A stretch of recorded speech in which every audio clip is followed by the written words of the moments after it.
Sa liblib na bahagi ng isang baryo sa paanan ng bundok sa Nueva Ecija, nakatira si Mateo, isang payat, maitim at halos hindi na matukoy ang edad dahil sa lalim ng mga guhit sa kanyang mukha. Bata pa lamang siya nang matutong magbungkal ng lupa.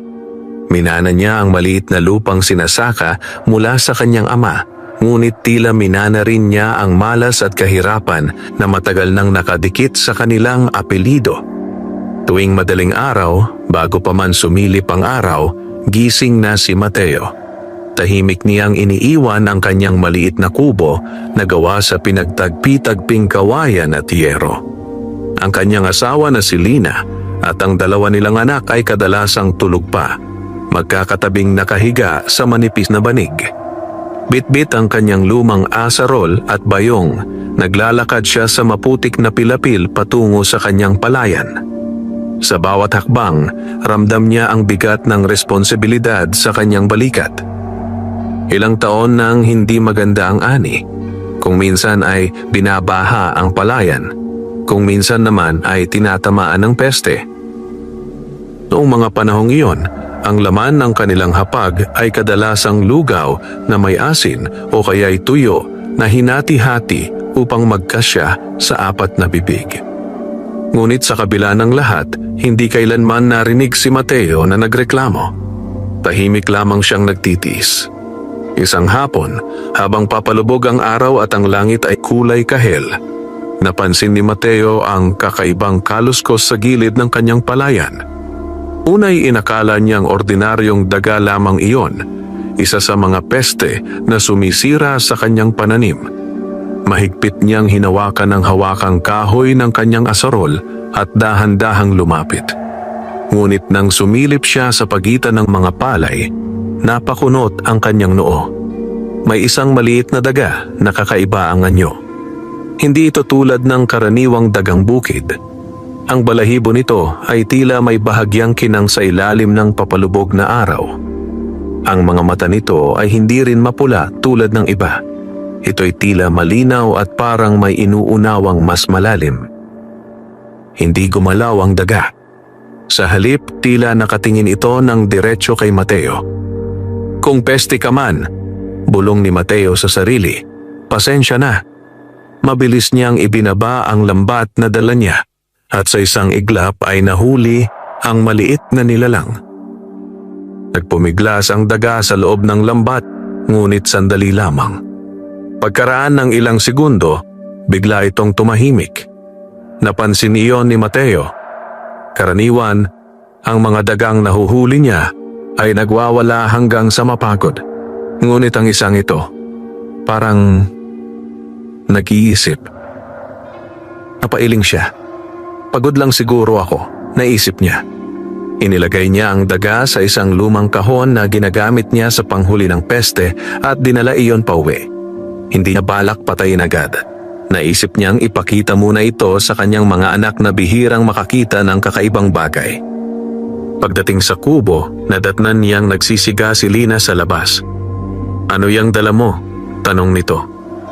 "Daga lang sa palayan," sagot ni Mateo habang inilapag ang kahon sa gilid. Sumilip ang dalawang bata, si Nilo na 9 na taong gulang at si Maymay na 7. "Ang liit," sabi ni Maymay. "Pero ang kinis," dagdag ni Nilo. Hindi na pinansin ni Mateo ang kanilang usapan. Umupo siya sa bangkong kahoy at tahimik na uminom ng tubig mula sa tabo. Pagod na pagod ang kanyang katawan. Lumalim ang gabi. Isa-isa nang natulog ang mga bata. Si Lina ay nahiga rin sa banig matapos magligpit. Si Mateo na lamang ang gising, nakaupo sa may pintuan at pinagmamasdan ang madilim na paligid. Hanggang sa may narinig siyang mahina. Kiskis. Parang may kumikiskis sa kahoy. Napakunot ang kanyang noo. Dahan-dahan siyang tumayo at lumapit sa kahong pinaglagyan niya ng daga. Tahimik. Sandaling wala siyang narinig. Ngunit maya-maya, may nahulog. Ting. Isang napakaliit na tunog na tila metal na tumama sa kahoy. Kinabahan si Mateo. Maingat niyang binuksan ang takip ng kahon. At doon, nanlaki ang kanyang mga mata. Sa loob ng kahon, katabi ng tahimik na nakaupong daga, ay may isang maliit na butil na kulay dilaw. Kinuha niya iyon at inilapit sa liwanag ng gasera. Hindi siya agad nakapagsalita. Ang maliit na bagay sa kanyang palad ay kumikinang. Mukha itong ginto. Napatingin siya sa daga. Tahimik lamang itong nakamasid sa kanya. At sa unang pagkakataon sa mahabang panahon, nakaramdam si Mateo ng kakaibang kaba. Hindi dahil sa takot, kundi dahil sa pakiramdam na may isang bagay na hindi pangkaraniwan ang kakapasok pa lamang sa kanyang payak at tahimik na buhay. Madilim na ang paligid, ngunit hindi pa rin makatulog si Mateo. Paulit-ulit niyang pinapaikot sa pagitan ng kanyang mga daliri ang maliit na butil na kinuha niya sa kahon. Kahit saan niya tingnan, hindi ito mukhang tansan o piraso ng tanso. Makinis, mabigat sa laki nito, at may kakaibang kinang na hindi mapantayan ng ordinaryong metal. Minsan na siyang nakakita ng tunay na ginto noon sa bayan, sa isang lumang singsing na ipinagbili ng kapitbahay nila. Kahit papaano, may ideya siya sa itsura nito. At kung hindi siya nagkakamali, ginto nga ito. Napabuntong hininga siya at napasandal sa dingding ng kubo. Tahimik na tahimik ang gabi. Sa labas ay maririnig lamang ang huni ng kuliglig at ang paminsang ihip ng malamig na hangin mula sa palayan. Muli siyang napatingin sa kahon. Nandoon pa rin ang maliit na daga, nakaupo lamang sa isang sulok, hindi nagwawala, hindi nagtatangkang tumakas. Para bang alam nitong pinagmamasdan nito ni Mateo. Anong klaseng hayop ka ba? Mahina niyang bulong. Hindi siya pamahiin, pero hindi rin siya bulag sa mga bagay na hindi may paliwanag. Maraming kwento sa baryo, mga duwende sa punso, mga engkantong naliligaw sa bukid, at kung ano-ano pang kababalaghan. Karamihan doon ay hindi niya pinapansin. Pero ngayon, hawak niya ang isang bagay na hindi niya maipaliwanag.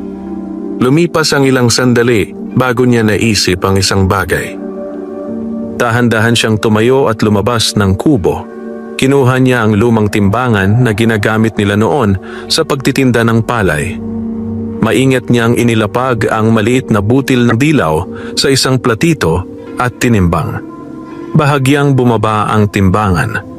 Napasinghap siya. Para sa isang bagay na kasing liit ng butil ng mais, mabigat ito. Hindi na siya halos huminga habang ibinaba niya ang timbangan.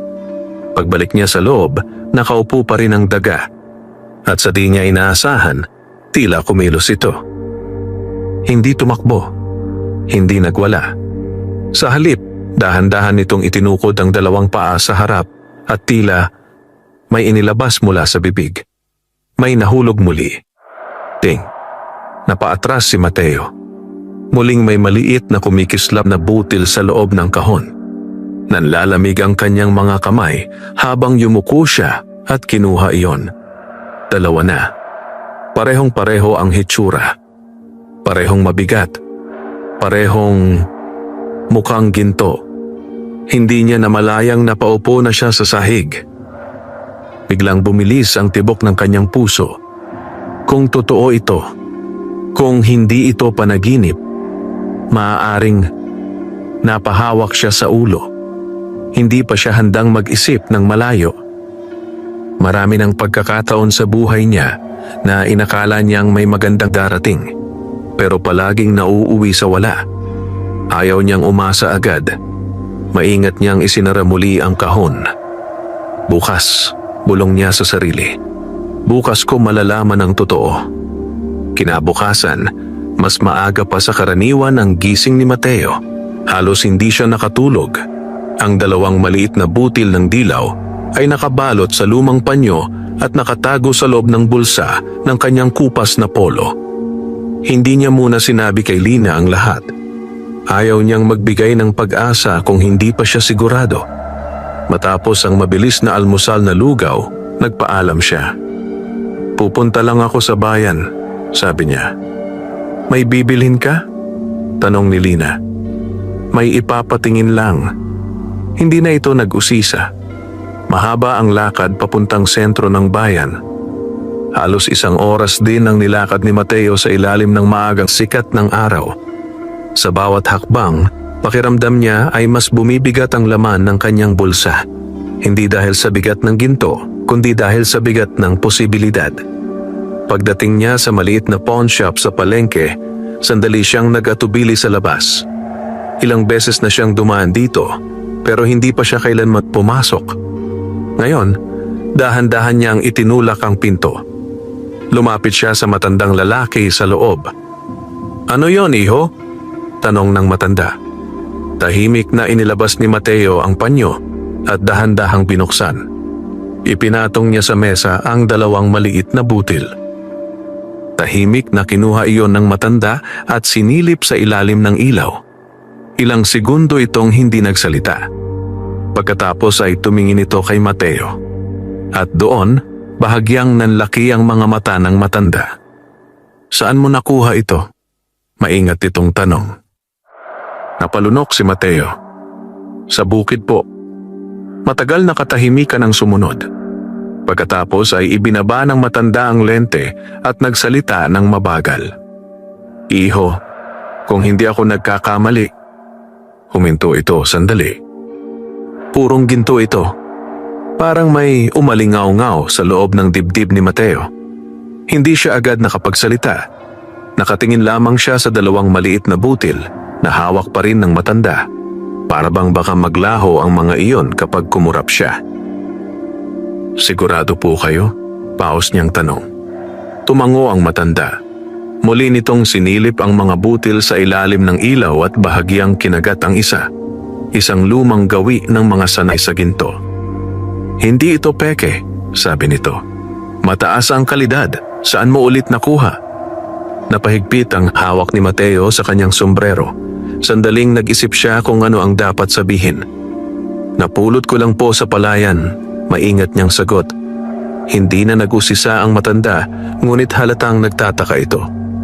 Kung gusto mo, maaari ko itong bilhin. Dagdag nito. Maliit lang ang mga piraso, pero kung totoo ang pinanggalingan nito, may halaga pa rin. Hindi agad sumagot si Mateo. May kung anong bumubulong sa loob niya na huwag muna. Hindi pa niya lubos maintindihan ang nangyayari at ayaw niyang magmadali. Magkano po kung sakali? Tanong niya. Mabilis na nagkwenta ang matanda sa lumang calculator. Nasa ganito ang aabutin ng 2. Sabi nito habang iniusog ang papel. Napatitig si Mateo. Para sa ibang tao, maaaring maliit lang ang halagang iyon. Pero para sa kanya, ilang linggo na nilang pagkain iyon. Halos manginig ang kanyang mga daliri. Ngunit sa huli, dahan-dahan niyang ibinalik ang mga butil sa panyo. Pag-iisipan ko muna po, mahina niyang sabi. Bahagyang tumaas ang kilay ng matanda pero tumango rin ito. Kung may makuha ka pa, dalhin mo lang dito. Tahimik na tumango si Mateo at lumabas ng pawn shop na magaan ang ulo ngunit mabigat ang isip. Habang naglalakad pa uwi, paulit-ulit na bumabalik sa kanya ang imahe ng maliit na daga. Ang tahimik nitong titig, ang kakaibang kilos nito sa loob ng kahon. Hindi na niya maikakaila sa sarili. May kakaiba sa hayop na yon. Pagdating niya sa kubo, nadatnan niyang naglalaba si Lina sa likod habang naglalaro naman sa lupa ang 2 bata. Ano sabi sa bayan? Tanong ni Lina nang mapansin siya. Sandaling nagatubili si Mateo. Pagkatapos ay inilabas niya ang panyo at ipinakita ang 2 butil. Nanlaki ang mga mata ni Lina. Ano yan? Ginto raw. Mahina niyang sagot. Napahinto sa paglalaro ang mga bata at lumapit. Ginto? Bulong ni Maymay. Tahimik na tumango si Mateo. Hindi makapaniwala si Lina. Kinuha niya ang isa at inikot-ikot sa kanyang palad. Saan mo nakuha to, Mateo? Doon na niya ikinuwento ang lahat. Ang kaluskos sa palayan, ang kakaibang daga, ang pagkahulog ng maliliit na butil sa loob ng kahon. Habang nagsasalita siya, unti-unting nagbago ang ekspresyon ni Lina mula sa pagtataka, naging kaba. Nasaan na ang daga? Mahinang tanong nito. Nasa kahon pa. Sabay silang napatingin sa sulok ng kubo kung saan nakalapag ang lumang kahon. Tahimik. Walang galaw. Dahan-dahang lumapit si Mateo at binuksan ang takip. Nandoon pa rin ang maliit na daga. Nakaupo. Tahimik. At tila nakamasid. Biglang napayakap si Maymay sa braso ng kanyang ina. Tata! Bulong ng bata. Hindi sumagot si Mateo. Dahil sa sandaling iyon, malinaw na sa kanya. Hindi ordinaryong hayop ang nahuli niya. At ang mas mabigat na tanong na unti-unting sumiksik sa kanyang isip. Kung patuloy itong maglalabas ng ginto, handa ba siyang harapin ang kapalit nito? Magdamag nagising si Mateo. Kahit pagod ang kanyang katawan mula sa maghapong trabaho at paglalakad papuntang bayan, hindi siya dalawin ng antok. Nakahiga lamang siya sa banig, nakatitig sa bubong na yero habang paulit-ulit na umiikot sa isip niya ang mga nangyari. Sa kabilang sulok ng kubo, tahimik ang kahon. Pero alam niyang naroon pa rin ang daga. Paminsan-minsan ay sumusulyap siya roon na para bang baka bigla itong mawala. Hindi niya alam kung matatakot ba siya o matutuwa. Bandang hating gabi, nang tuluyan ang mahimbing ang tulog ni Lina at ng mga bata, dahan-dahang bumangon si Mateo. Marahan ang bawat galaw niya upang hindi makalikha ng ingay. Lumapit siya sa kahon. Huminga muna siya ng malalim bago niya ito binuksan. Nandoon pa rin ang maliit na nilalang. Nakaupo, kalmado, tila sanay na sanay sa presensya ng tao. Tahimik na pinagmasdan ito ni Mateo. Kung ano ka man, bulong niya, hindi kita sasaktan. Parang bahagyang gumalaw ang ilong ng daga. Hindi alam ni Mateo kung guni-guni lamang ba iyon. Ilang sandali siyang nakatitig hanggang sa may marinig siyang munting tunog. Ting, parang pamilyar na tunog. Agad siyang napayuko. May panibagong maliit na butil na naman sa loob ng kahon. Mabagal niyang kinuha iyon. Mas bumilis ang tibok ng puso niya. 3 na. Hindi na ito maaaring nagkataon lamang. Umupo siya sa tabi ng kahon, hawak ang maliit na ginto, at doon siya inabot ng matagal na pag-iisip. Hindi siya sakim na tao. Sanay siya sa payak na buhay. Pero hindi rin niya maikakaila ang katotohanang matagal na nilang pinoproblema ang pera, ang matrikula ni Nilo, ang pambili ng gamot kapag nagkakasakit si Lina, ang utang sa tindahan. Kung totoo ang iniisip niya, maaaring magbago ang buhay nila. Ngunit kasabay ng pag-asang iyon ay may malamig na pakiramdam na gumagapang sa likod ng kanyang batok. Masyadong kakaiba. Masyadong tahimik ang hayop. At tila nakakaunawa. Kinabukasan, nagising si Mateo na mabigat ang ulo ngunit buo na ang loob. Hindi niya muna ipagsasabi sa iba. Hindi sa kapitbahay. Hindi sa mga kasamahan sa bukid. Kahit kanino. Tahimik siyang kumilos gaya ng dati. Nag-almusal sila ng pamilya at nagkunwari siyang ordinaryo lamang ang araw. Ngunit bago siya umalis papuntang palayan, may ginawa siyang hindi niya karaniwang ginagawa. Nilagyan niya ng kaunting kanin at tubig ang loob ng kahon. Kung mananatili ka rito, mahina niyang sabi, aalagaan kita. Hindi gumalaw ang daga. Pero nang siya'y tumalikod, napansin niyang lumapit ito sa kanin. Napahinto si Mateo. Hindi niya alam kung bakit, pero may kung anong kakaibang gaan ang dumaan sa dibdib niya. Lumipas ang mga araw. Tahimik ang lahat. Patuloy ang paglabas ng maliliit na butil. Hindi marami, hindi sabay-sabay. 1 o 2 lamang sa loob ng isang gabi. At gaya ng ipinangako niya sa sarili, hindi nagmadali si Mateo. Paminsan-minsan lamang siyang pumupunta sa bayan upang ipagbili ang ilan. Hindi sapat para maghinala ang iba, pero sapat para unti-unting gumaan ang kanilang buhay. Napansin ni Lina ang pagbabago. Mas may ulam na sila. May bagong tsinelas si Maymay. Nakapagbayad sila ng ilang utang. Pero isang hapon, habang si Mateo ay nasa palayan, may isang pares ng matang nakamasid sa kanilang kubo mula sa malayo. Si Ramil, ang kapitbahay nilang kilalang mausisa at laging may pakialam sa buhay ng iba. Matagal na niyang napapansin ang unti-unting pagbabago sa pamilya ni Mateo. At sa baryong iyon, ang mga lihim ay bihirang manatiling nakatago ng matagal. Mainit ang sikat ng araw ng hapong iyon, ngunit hindi iyon alintana ni Ramil habang nakasilong siya sa likod ng matandang puno ng bayabas sa gilid ng bakuran ni Mateo. Nakakunot ang kanyang noo habang pinagmamasdan ang kubo. Matagal na niyang kilala si Mateo at matagal na rin niyang alam kung gaano kahirap ang buhay nito. Kaya hindi niya mapigilang magtaka. Noong mga nakaraang linggo, napansin niyang mas madalas nang may usok sa kusina ng pamilya. Senyales na mas may niluluto.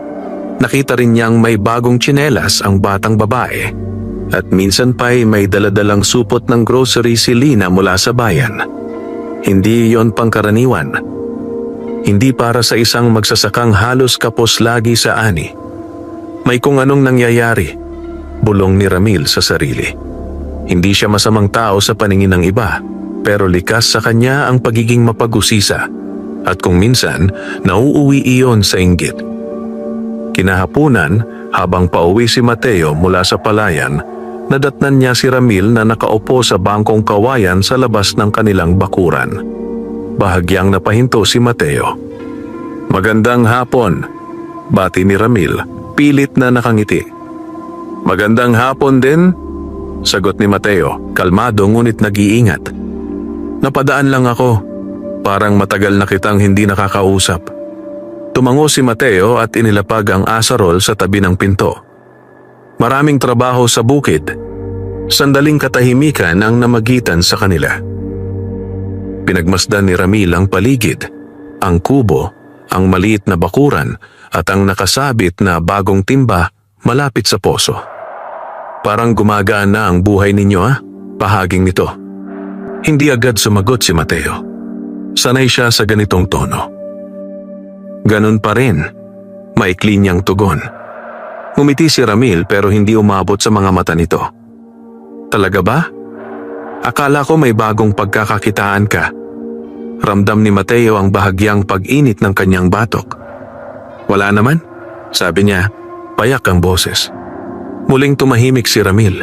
Ngunit bago ito tuluyang tumayo, mabilis nitong inilibot ang tingin sa loob ng kubo at doon, saglit na natigil ang mga mata niya sa sulok.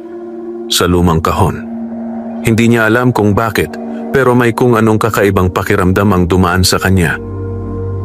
"Mauna na ako," sabi ni Ramil. Tumango lamang si Mateo, ngunit hindi niya inalis ang tingin sa papalayong kapitbahay. Nang tuluyan na itong mawala sa landas, saka lamang siya huminga ng malalim. Sa loob ng kubo, nadatnan niyang tahimik si Lina ngunit halatang may iniisip. "Kanina pa siya nandyan bago ka dumating," mahina nitong sabi. Tumango si Mateo. "Mag-ingat tayo," dagdag ni Lina. Lumalim ang gabi. At habang ang buong baryo ay unti-unting nilalamon ng katahimikan, muling lumapit si Mateo sa kahon. Binuksan niya ito. Nandoon pa rin ang maliit na daga. Tahimik, kalmado, at sa tabi nito, may panibagong maliit na butil ng ginto. Kinuha iyon ni Mateo, ngunit sa pagkakataong ito, hindi lamang tuwa ang naramdaman niya. May kasabay na bigat. Dahil ngayon, malinaw na sa kanya, hindi lang kahirapan ang kalaban niya, kundi ang mga matang nagsisimula nang magmasid sa bawat galaw ng kanyang pamilya. Kinabukasan, tila mas mabigat ang hangin sa paligid ng kubo ni Mateo. Hindi yon mapaliwanag ng sikat ng araw o ng karaniwang ingay ng baryo. Parang may kung anong nakaamba. Maagang umalis si Mateo papuntang palayan, ngunit bago siya tuluyang lumakad, muling binalaan siya ni Lina. Hindi maganda ang tingin ni Ramil kahapon. Mahina nitong sabi. Huminto sandali si Mateo sa may pintuan. Wala naman siyang nakita, sagot niya. Bagamat hindi siya lubos na sigurado. Tumango si Lina, pero halata hindi panatag. Maghapon na nagtrabaho si Mateo sa bukid, ngunit ilang beses siyang napapalingon sa direksyon ng kanilang kubo. Hindi niya maalis sa isip ang posibilidad na may nagmamasid. Bandang tanghali, habang nagpapahinga siya sa ilalim ng punong kahoy sa pilapil, may narinig siyang yabag. Pag-angat niya ng tingin, nakita niya si Mang Sebio, ang pinakamatandang magsasaka sa lugar. Napapadalas ka yata sa bayan, Mateo? Bungad nito habang nauupo sa tabi niya. Bahagyang nagulat si Mateo, pero pinanatili niyang kalmado ang muka. Minsan lang po, sagot niya. Matagal siyang tinitigan ng matanda. Mag-ingat ka, bigla nitong sabi. Napakunot ang noo ni Mateo. Bakit po? Huminga ng malalim si Mang Sebio at tumingin sa malayo. Sa baryong ito, kapag may biglang gumaan ang buhay, mabilis kumalat ang usapan. Nanahimik si Mateo. Parang may malamig na tubig na ibinuhos sa kanyang batok. Pagkaraan ng ilang sandali, tumayo ang matanda at tinapik siya sa balikat. Hindi lahat ng nakangiti ay natutuwa para sa iyo. Iniwan siya ni Mang Sebio na mag-isa sa pilapil. At sa unang pagkakataon mula nang mahuli niya ang mahiwagang daga, nakaramdam si Mateo ng tunay na pangamba. Pag-uwi niya ng dapit hapon, agad niyang sinilip ang loob ng kubo. Nandoon si Lina, tahimik na naghihiwa ng gulay. Ang mga bata ay nag-aaral sa sulok. At ang kahon, nasa pwesto pa rin. Bahagyang gumaan ang dibdib niya. Ngunit nang gabing iyon, habang kumakain sila, may narinig si Mateo sa labas. Mahinang kaluskos. Parang yabag na pilit pinapahinahon. Nagkatinginan sila ni Lina. Dahan-dahang tumayo si Mateo at lumapit sa pinto. Sumilip siya sa dilim. Wala. Tanging ang mahinang ihip ng hangin sa damuhan. Ngunit may kung anong nagsasabi sa kanya na hindi iyon basta hangin lang. Bumalik siya sa loob at tahimik na isinara ang pinto. Hindi na siya halos kumain. Nang makatulog ang mga bata, muli siyang lumapit sa kahon. Binuksan niya ito. Nandoon pa rin ang maliit na daga. Tahimik. Ngunit sa pagkakataong ito may kakaiba. Hindi pa ito naglalabas ng ginto. Umupo si Mateo sa tabi ng kahon at naghintay. Lumipas ang ilang minuto. Pagkatapos, ting, may nahulog muli. Ngunit nang kunin niya ang maliit na butil, napansin niyang mas mabigat ito kaysa dati. At sa di niya maipaliwanag na dahilan, lalo siyang kinabahan. Dahil kasabay ng unti-unting pagdami ng ginto, parang papalapit ng papalapit ang panganib sa kanilang payak na buhay. Lumipas ang mga araw na tila mas mabigat ang bawat oras para kay Mateo. Patuloy pa ring naglalabas ng maliliit na butil ng ginto ang mahiwagang daga, ngunit kapalit nito ay ang lumalalim na kaba sa kanyang dibdib. Hindi na siya mapalagay. Kahit nasa palayan siya, pakiramdam niya ay may mga matang nakamasid. Kahit sa gabi, mas madalas na siyang nagigising sa maliliit na kaluskos sa labas ng kubo. At isang gabi, dumating ang kinatatakutan niya. Mahimbing na ang tulog ng mga bata at bahagyang nakapikit na si Lina nang biglang tok. Mahina ngunit malinaw na katok sa pintuan. Napadilat si Mateo. Hindi iyon hangin. Muling kumatok. Tok. Tok. Nagkatinginan sila ni Lina, kapwa nanlalamig ang mga mukha. Dahan-dahang bumangon si Mateo at lumapit sa pinto. Hindi niya agad binuksan. Sino yan? Maingat niyang tanong. May sandaling katahimikan. Pagkatapos ay may boses na sumagot. Ako ito, si Ramil. Bahagya nanikip ang dibdib ni Mateo. Binuksan niya ang pinto ng bahagya. Nakatayo si Ramil sa labas, May pilit ng ngiti, ngunit may kakaibang kislap sa mga mata. "Pasensya na sa oras," sabi nito. "May itatanong lang sana ako." Hindi ito pinapasok ni Mateo. "Ano yon?" Sumulyap si Ramil sa loob ng kubo, mabilis ngunit mapanuri. "Napapansin ko lang, parang gumagaan ang buhay ninyo," sabi nito. "May bago ka bang raket?" Tahimik si Mateo. "Wala naman," maikli niyang sagot. Hindi agad nagsalita si Ramil. Sa halip, bahagya itong yumuko na para bang may hinahanap sa loob ng bahay. At doon, saglit na tumigil ang tingin nito.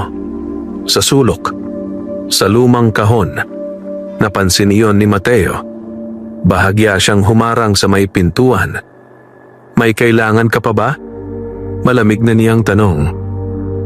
Ngumiti si Ramil, pero ngayon ay halatang pilit. "Wala na, napadaan lang talaga ako." Ngunit bago ito tuluyang tumalikod, may sinabi itong nagpabigat lalo sa hangin. "Alam mo naman dito sa baryo, mahirap magtago ng sikreto." At umalis ito sa dilim. Marahang isinara ni Mateo ang pinto. Sa likod niya, mahigpit na nakahawak si Lina sa kanyang braso.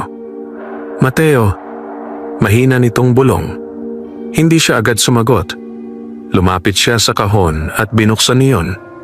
Nandoon pa rin ang maliit na daga, tahimik, kalmado, at tila walang pakialam sa tensyon sa paligid. Sa tabi nito, may panibagong butil ng ginto. Kinuha iyon ni Mateo, ngunit sa pagkakataong ito, hindi niya naramdaman ng dating saya.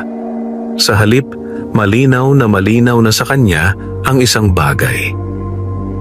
Hindi na sila nag-iisa sa lihim na ito. At kung magpapatuloy ito, darating ang araw na may susubok umagaw sa kung anong mayroon sila. Mula ng gabing iyon, tuluyan nang nagbago ang pakiramdam sa loob ng kubo ni Mateo. Hindi na iyon ang dating tahimik na tahanan na puno ng pag-asa. May nakasabit ng mabigat na kaba sa bawat sulok. Mas naging maingat si Mateo. Tuwing aalis siya papuntang palayan, sinisigurado niyang nakasara ng maigi ang kahon at nakatago iyon sa likod ng lumang kaban. Hindi na rin niya hinahayaang maglaro malapit doon ang mga bata. Ngunit kahit anong ingat niya, hindi niya mapigilan ang pakiramdam na may paparating na gulo. At tumating iyon ng mas maaga kaysa inaasahan niya. Isang hapon, habang nasa bukid si Mateo, biglang dumating sa kubo si Ramil. Naabutan niya si Lina na nagsasampay ng damit sa bakuran. "Magandang hapon, Lina," malambing na bati ni Ramil. Napahinto si Lina. Hindi niya gusto ang tono. "Magandang hapon," sagot niya, maikli. Ngumiti si Ramil at lumapit ng kaunti pero hindi pumasok sa bakuran. "Nandyan ba si Mateo?" "Wala, nasa bukid." Tumango si Ramil pero hindi agad umalis. Sa halip, inilibot nito ang tingin sa paligid, sa pintuan, sa bintana at saglit sa loob ng kubo. Kumunot ang noo ni Lina. "May kailangan ka ba?" tanong niya. Mas malamig na ang boses. Bahagyang natawa si Ramil. "Wala naman, nag-aalala lang ako sa inyo." Hindi sumagot si Lina. Alam niyang hindi iyon totoo. Matagal na katahimikan ang lumipas bago muling nagsalita si Ramil. "Ang sabi-sabi kasi sa baryo, may biglang swerte raw na dumating sa pamilya ninyo." Nanlamig ang batok ni Lina. "Chismis lang yon," mabilis niyang sagot. Ngunit bago pa siya makapagsalita muli, bahagyang sumilip si Ramil sa loob ng kubo. Mas matagal kaysa dapat. At sa isang iglap, tila may napansin ito. Bahagyang nagbago ang ekspresyon sa mukha nito. Hindi nagsalita si Lina, pero ramdam niyang may mali. Pagkaraan ng ilang segundo, umatras si Ramil at ngumiti muli. "Sige, mauna na ako." Umalis ito, pero mabagal ang lakad. Parang may baon na iniisip. Pag-uwi ni Mateo ng dapit hapon, agad siyang sinalubong ni Lina. Mukhang may nakita siya. Mahina ngunit nanginginig nitong sabi, Parang hinila pababa ang sikmura ni Mateo. Ano ang ginawa niya? Ikutan lang ang tingin pero matagal siyang tumingin sa loob. Tahimik si Mateo. Dahan-dahan siyang lumapit sa kahon at binuksan niyon. Nandun pa rin ang maliit na daga. Tahimik.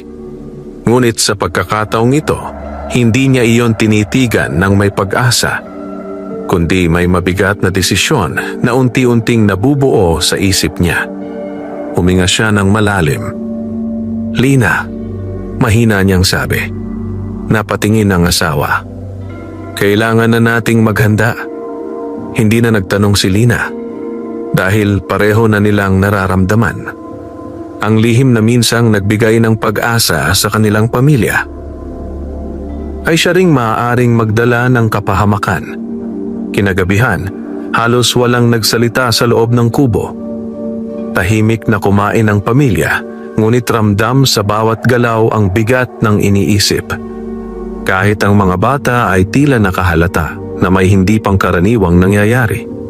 Pagkatapos mahiga si Nilo at Maymay, naupo si Mateo sa tabi ng mesa habang kaharap si Lina. Mahina ang ilaw ng gasera at sa dilim ay mas lalong mabigat ang katahimikan.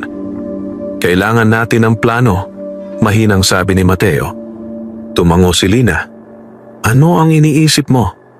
Hindi agad sumagot si Mateo. Saglit niyang sinilip ang sulok kung saan nakatago ang kahon. Hindi na ligtas na manatili lang ito rito, sabi niya sa wakas. Kapag nakasiguro si Ramil, hindi lang siya ang makakaalam. Nanlamig ang mga kamay ni Lina. Ano ang gagawin natin sa daga? Matagal bago sumagot si Mateo. Hindi ko pa alam. Lumipas ang gabi na puno ng pag-iisip. Bandang hating gabi, habang tahimik ang buong baryo, muling lumapit si Mateo sa kahon. Binuksan niya ito ng marahan. Nandoon pa rin ang maliit na daga. Tahimik, mapayapa. At sa tabi nito ay may panibagong butil ng ginto. Kinuha iyon ni Mateo, ngunit ngayon ay hindi na siya nagtagal sa paghanga. Sa halip, napabuntong hininga siya. Hindi namin alam kung swerte ka ba o problema, bulong niya. Bahagyang gumalaw ang ilong ng daga, parang nakakaunawa. Kinabukasan, mas maaga kaysa dati ang gising ni Mateo. Hindi siya dumiretso sa palayan. Sa halip, naghukay siya sa likod ng kubo, sa ilalim ng lumang puno ng santol. Tahimik siyang nagtrabaho habang binabantayan ni Lina ang paligid. Diyan mo ililipat? Mahina nitong tanong. Tumango si Mateo. Mas mahirap makita rito. Hindi nila alam kung sapat iyon. Ngunit kailangan nilang kumilos. Pagsapit ng tanghali, nailipat na ni Mateo ang kahon sa ilalim ng lupa, nakasilid sa isang lumang tapayan at tinabunan ng maigi. Tanging siya at si Lina ang nakakaalam ng eksaktong lugar. Iilang sandali silang nakatayo roon, kapwa tahimik. Para bang pareho nilang nararamdaman na ang simpleng pag-iingat ay maaaring hindi sapat. At tama nga ang kutob nila. Kinagabihan, habang naghahapunan ng pamilya, may dumating na bisita. Hindi si Ramil, kundi si Mang Sebio. Pagbukas ni Mateo ng pinto, seryoso ang mukha ng matanda. Mateo, mababa nitong sabi, may usapan sa kanto kanina. Biglang bumigat ang dibdib ni Mateo. Ano pong usapan? Lumapit ng kaunti ang matanda at ibinaba ang boses. May mga nagtatanong na tungkol sa inyo at si Ramil ang pasimuno. Naramdaman ni Mateo ang unti-unting paglamig ng kanyang mga kamay. Hindi pa sila sigurado, dagdag ni Mang Sebio, pero kapag may nakakita, hindi na mapipigilan ang gulo. Tahimik na tumango si Mateo. Ngayon, malinaw na sa kanya. Hindi na ito simpleng lihim. Isa na itong panganib na unti-unting lumalapit sa kanilang pintuan. At kung hindi siya kikilos ng tama, maaaring mawala sa kanila ang lahat. Hindi lang ang ginto, kundi pati ang katahimikan ng buhay na matagal nilang ipinaglaban. Pagkaalis ni Mang Sebio, matagal na nakatayo si Mateo sa may pintuan. Nakatanaw siya sa dilim ng bakuran, pero ang isip niya ay malayo na ang nararating. Sa likod niya, tahimik si Lina. Pareho na nilang alam, hindi na ito basta kutob lamang.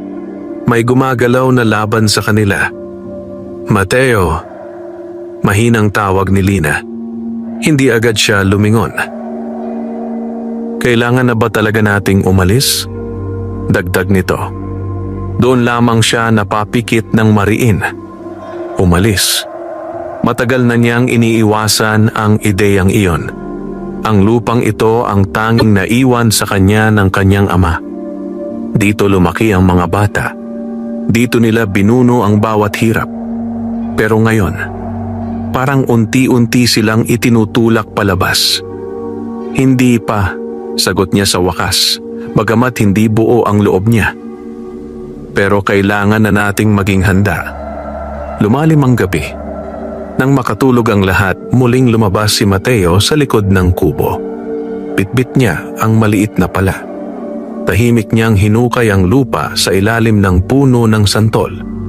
Ilang saglit lang ay lumitaw ang takip ng tapayan.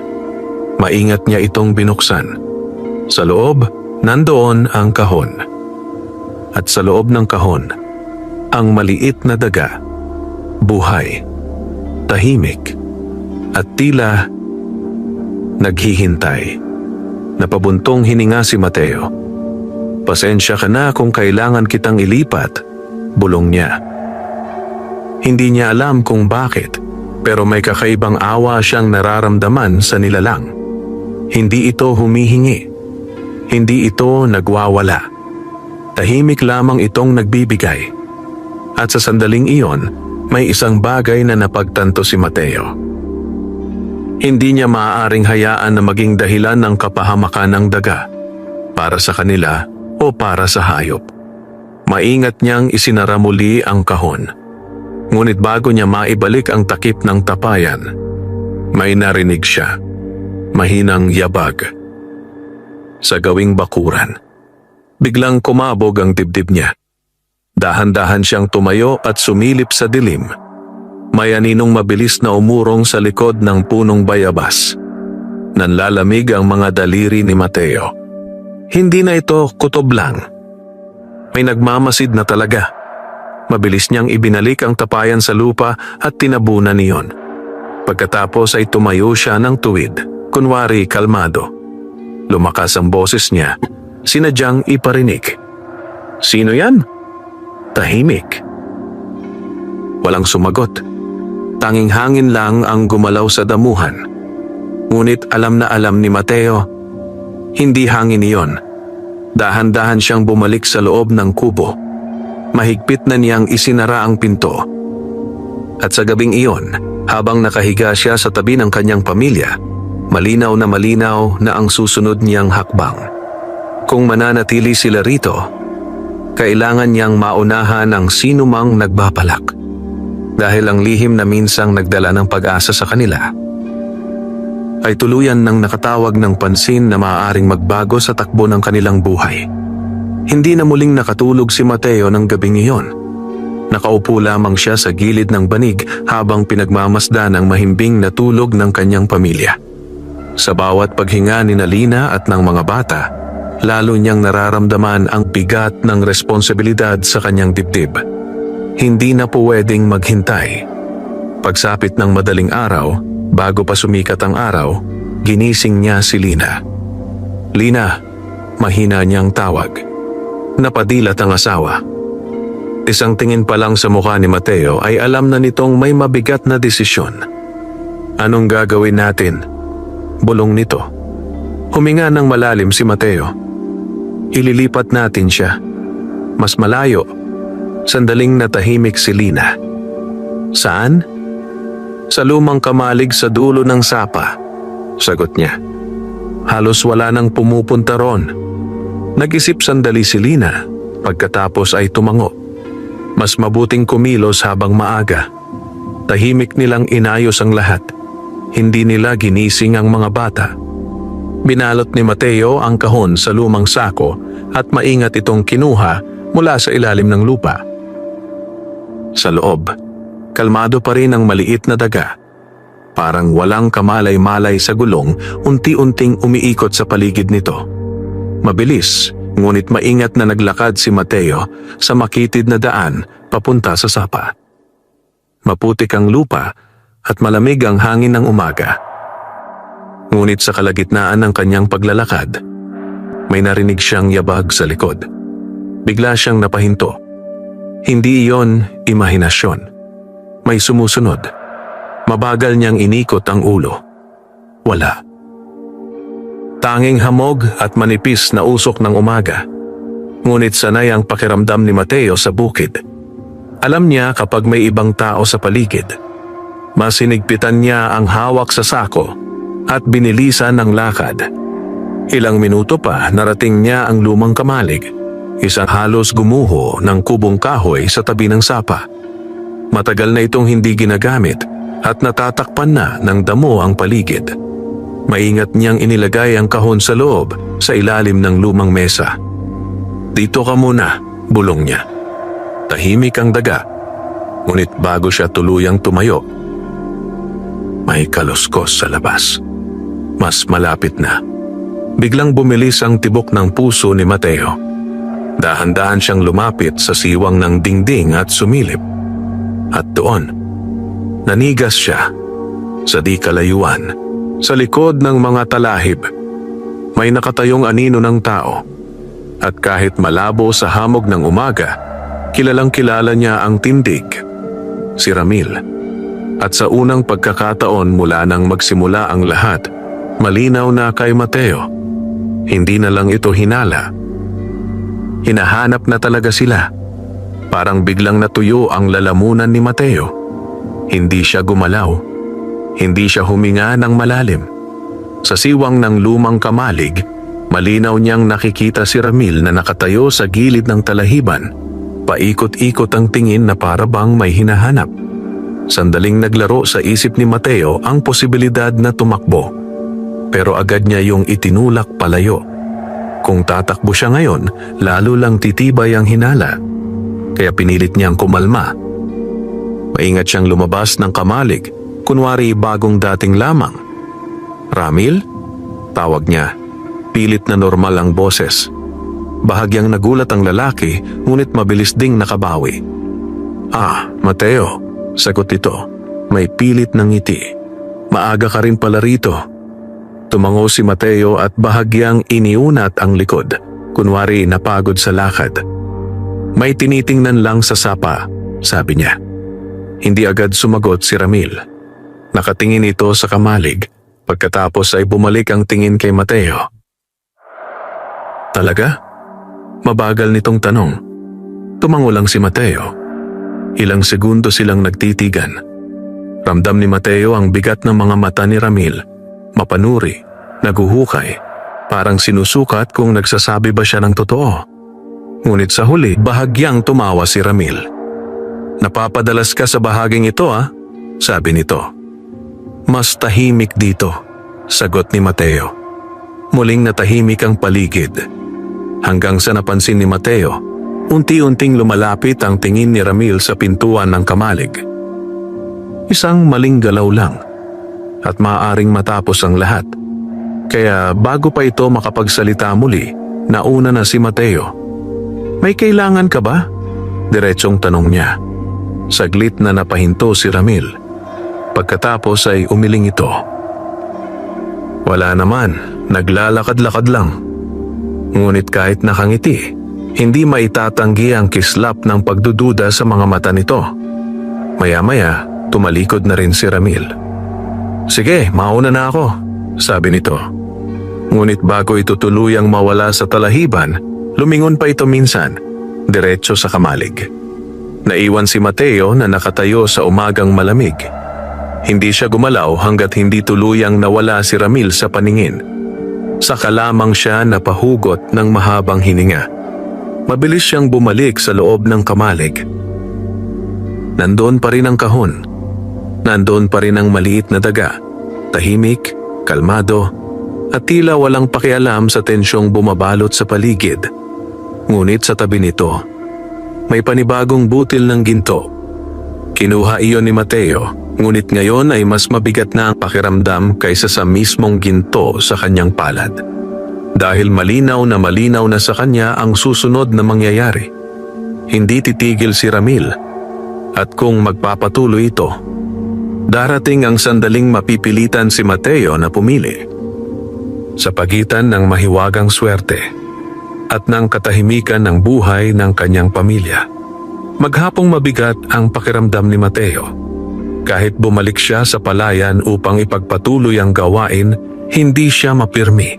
Paulit-ulit bumabalik sa isip niya ang tingin ni Ramil, ang paraan ng pagsilip nito sa kamalig, ang bahagyang paghinto bago umalis.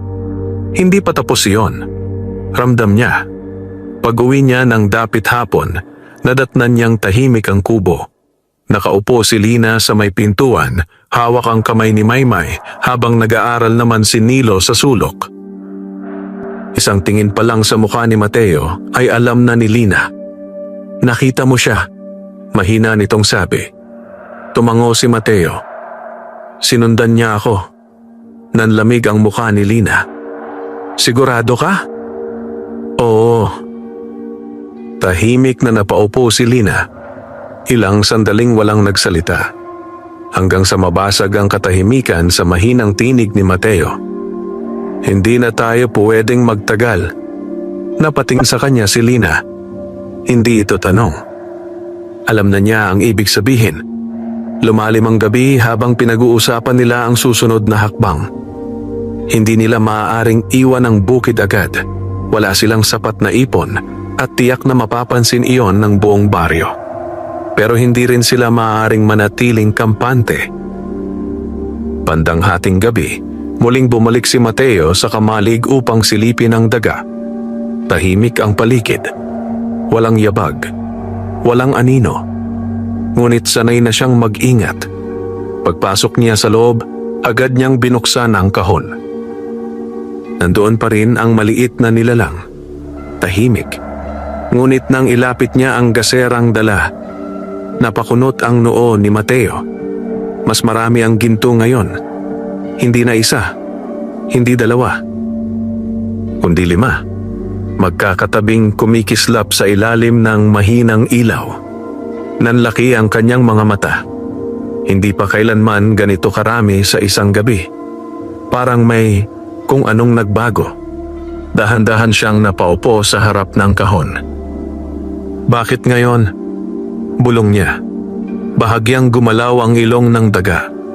At sa sandaling iyon, may malamig na kutob na gumapang sa kanyang batok. Parang may alamang hayop. Parang may nararamdaman itong paparating. Mabilis na ibinalot ni Mateo ang mga butil at isinilid sa bulsa. Isinara niya ang kahon at tumayo. Ngunit bago siya tuluyang makalabas ng kamalig, may narinig siyang kaluskos sa labas. Mas mabigat kaysa dati. Hindi iisang yabag, kundi higit sa isa. Nanigas si Mateo sa kinatatayuan.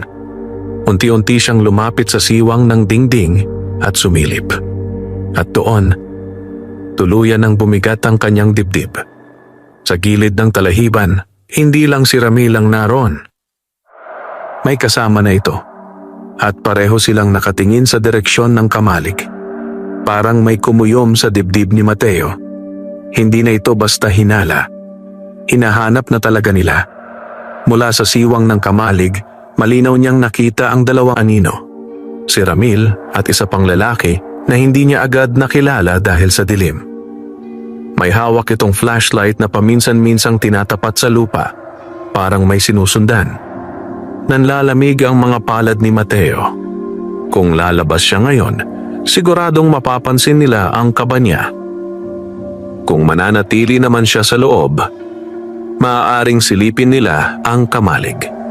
Dahan-dahan siyang umurong palayo sa dingding, pinipilit pakalmahin ang paghinga. Sa ilalim ng lumang mesa, tahimik pa rin ang kahon. Tahimik ang daga. At sa gitna ng tensyon, biglang, ting, napapikit si Mateo. May panibagong butil na nahulog sa loob. Parang hindi alintana ng maliit na nilalang ang panganib sa paligid. Mas lalo siyang kinabahan. Mabilis niyang kinuha ang kahon at isinilid sa sako. Kung may mangyaring masama, hindi niya hahayaang maiwan ito rito. Sa labas, mas lumapit ang mga yabag. Narinig niya ang boses ni Ramil. Mahina pero malinaw. Dito siya pumapasok kanina. Sumagot ang kasama nito. Sigurado ka? Hindi ako nagkakamali. Parang kumabog ang buong kamalig sa dibdib ni Mateo. Mabilis siyang nag-isip. May maliit na butas sa likod ng kamalig. Daan palabas papunta sa sapa. Dati itong ginagamit ng mga magsasaka kapag baha ang harap. Hindi na siya nagdalawang isip. Maingat ngunit mabilis. Gumapang siya papunta sa likod habang yakap ang sako. Sa bawat galaw niya, ramdam niya ang paglapit ng mga yabag sa harap. May tumapak sa kahoy ng kamalig. Umingit ang sahig. Isang segundo pa, at maaaring makita na siya. Sa huling iglap, nakalusot si Mateo sa butas sa likod at dahan-dahang bumaba sa maputik na gilid ng sapa. Hindi siya tumakbo agad. Dahan-dahan muna siyang lumayo, pinipilit hindi gumawa ng ingay. Mula sa loob ng kamalig, narinig niya ang pagbukas ng pinto. Walang tao, sabi ng kasama ni Ramil. Ngunit hindi agad sumagot si Ramil. Parang may kung anong hinahanap ang boses nito. Lumakas ang kaba ni Mateo. Mas hinigpitan niya ang hawak sa sako at tuluyan nang naglakad palayo sa dilim ng madaling araw. Habang papalayo siya, iisa lang ang malinaw sa isip niya. Hindi na sapat ang pagtatago. At kung gusto niyang iligtas ang pamilya niya, kailangan na niyang gumawa ng desisyong hindi na niya maaaring ipagpaliban. Hindi na dumiretso sa kubo si Mateo. Sa halip, umikot siya sa likod ng sapa at dumaan sa mas makapal na talahiban upang masigurong walang sumusunod.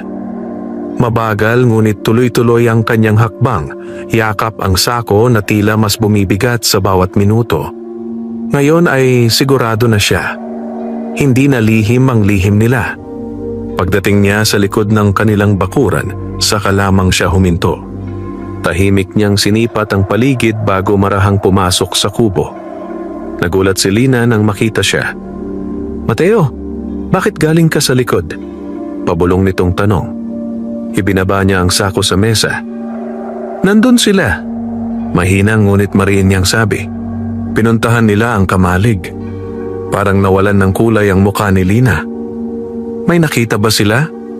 Umiling si Mateo. Wala. Pero hindi na sila titigil. Tahimik ang kubo. Sa sulok, mahimbing pa ring natutulog ang mga bata.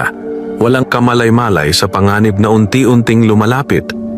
Umupo si Mateo at binuksan ang sako. Inilabas niya ang kahon. Nang buksan niya ito, nandoon pa rin ang maliit na daga. Kalmado, parang walang nangyari. At sa tabi nito, may panibagong butil na naman. Napapikit si Mateo. Parang lalo siyang naglalabas. Bulong ni Lina, kinakabahan. Tumango si Mateo. May mabigat na katahimikan bago siya nagsalita. Kailangan na natin itong tapusin. Napatingin sa kanya si Lina. Hindi galit ang tono niya. Hindi rin desperado. Kundi buo. Ano ang ibig mong sabihin? Maingat nitong tanong. Matagal bago sumagot si Mateo. Hindi na tayo ligtas hanggat nasa atin siya. Parang sinakal ang lalamunan ni Lina. Ilalayo mo siya? Dahan-dahang tumango si Mateo. Mas malayo sa baryo, kung saan walang makakakita at walang maghihinala. Tahimik na napayuko si Lina. Masakit pero alam niyang tama. Ang biyayang minsang nagpagaan sa buhay nila ay siya ring nagbukas ng pinto sa panganib. Lumalim ang gabi habang inihahanda ni Mateo ang maliit na bayong at ilang kakailanganin sa paglalakbay. Hindi siya magdadala ng marami. Ayaw niyang mapansin. Bago sumikat ang araw, umalis siya. Tahimik. Mag-isa. Bit-bit ang kahon.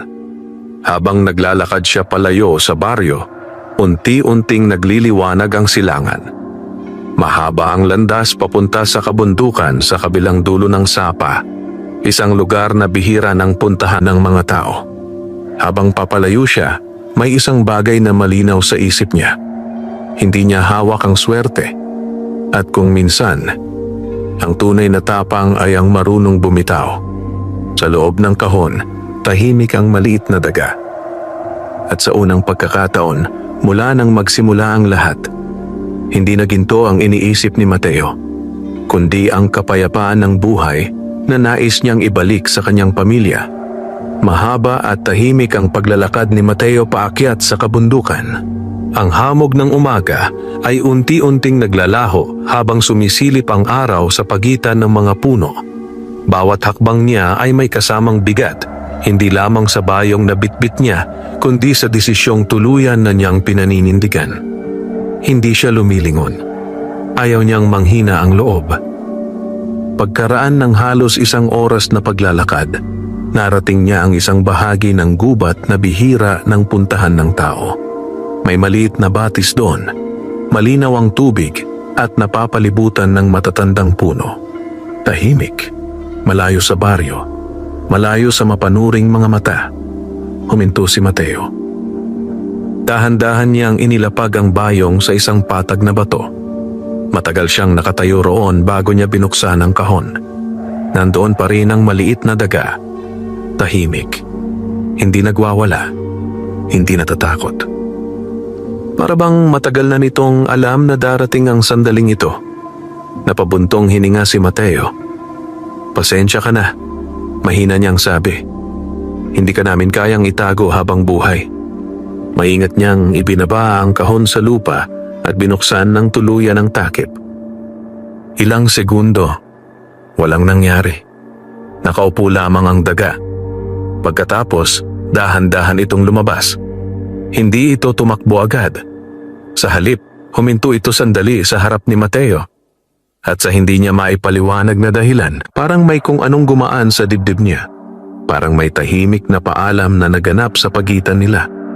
Maya-maya, mabilis na ring naglaho ang maliit na nilalang sa makapal na damuhan. Tahimik na naiwan si Mateo sa tabi ng batis. Wala nang kahon. Wala nang daga. Wala nang ginto. Huminga siya ng malalim. Masakit, pero magaan. Pag-uwi niya sa baryo bandang tanghali, sinalubong siya ni Lina sa may pintuan. Isang tingin pa lang sa mukha niya ay alam na nitong tapos na. Wala na? Mahina nitong tanong. Dahan-dahang tumango si Mateo. Saglit na napapikit si Lina, pagkatapos ay huminga ng malalim. Salamat, bulong nito. Sa gabing iyon, payak lang ang hapunan nila, tulad ng dati. Ngunit iba ang pakiramdam sa loob ng kubo. Mas tahimik, mas magaan, mas totoo. Lumipas ang mga araw. Nawala ang paglabas ni Ramil sa paligid. Unti-unting humupa ang usap-usapan sa baryo. Bumalik sa dating takbo ang buhay ni Mateo. Mahaba ang trabaho sa bukid. Payak ang pagkain, ngunit payapa ang gabi. Minsan, habang nag-aararo si Mateo sa palayan ilang linggo ang nakalipas, may napansin siyang kakaiba sa gilid ng pilapil. Isang maliit na bagay na kumikislap sa ilalim ng araw. Yumuko siya.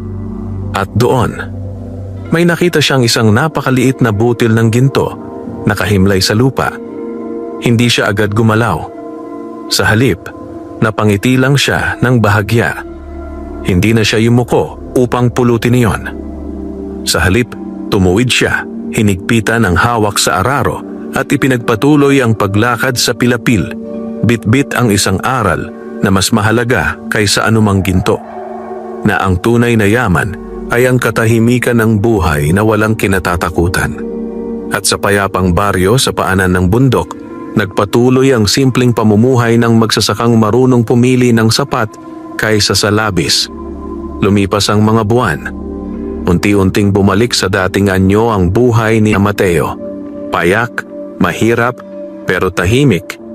Muli siyang gumigising bago sumikat ang araw, bit-bit ang asarol, at tahimik na tinatahak ang pilapil na parang walang nagbago. Pero sa kaibuturan niya, alam niyang may nabago. Mas magaan ang dibdib niya tuwing gabi. Mas mahimbing ang tulog ng mga bata. At si Lina, mas madalas nang ngumiti. Hindi na muling nagpakita si Ramil sa kanilang bakuran. Nabalitaan na lang ni Mateo mula sa ibang magsasaka na abala na ito sa sariling problema sa bukid. Unti-unti ring nawala ang mga bulong-bulungan sa baryo. Para bang may unos na dumaan. At tuluyan na ring lumipas. Isang hapon, habang nagpapahinga si Mateo sa ilalim ng punong kahoy sa Pilapil, lumapit sa kanya si Mang Sebio. "Parang mas payapa ka na ngayon," sabi ng matanda habang umuupo sa tabi niya. Bahagyang napangiti si Mateo. "Ganon po siguro." Matagal siyang tinitigan ng matanda. Parang may alam na hindi sinasabi. Pero sa halip na magtanong, tumango lang ito. "Minsan," sabi ni Mang Sebio, "hindi lahat ng biyaya ay dapat hinahawakan." Hindi sumagot si Mateo. Pero sa loob-loob niya, alam niyang tama ang matanda. Lumipas pa ang mga linggo. Dumating ang unang magandang ani nila matapos ang mahabang panahon. Hindi man sagana, sapat ito upang makabayad sila ng utang at makabili ng mas maayos na gamit sa bahay. Isang gabi, habang nakaupo sila sa labas ng kubo at pinagmamasdan ng mga batang naglalaro sa ilalim ng buwan, marahang nagsalita si Lina. "Hindi mo ba siya namimiss?" Alam agad ni Mateo kung sino ang tinutukoy. Saglit siyang napaisip. "Hindi," sagot niya sa wakas. "Pero nagpapasalamat ako." Tahimik na tumango si Lina. Sa di kalayuan, marahang umihip ang hangin mula sa direksyon ng gubat, malamig, banayad, at tila may dalang pamilyar na pakiramdam. Napatingin si Mateo roon. Sandali. Tahimik. Pagkatapos ay ngumiti siya ng bahagya at muling ibinalik ang tingin sa kanyang pamilya. Dahil ngayon, malinaw na sa kanya. Hindi man sila yumaman sa ginto. Yumaman naman sila sa katahimikan, sa pagkakaisa, at sa buhay na hindi na kailangang itago. At sa baryong minsang nabalot ng lihim at pangamba, nagpatuloy ang simpleng kwento ng isang magsasakang piniling maging sapat kaysa maging sakim. Wakas.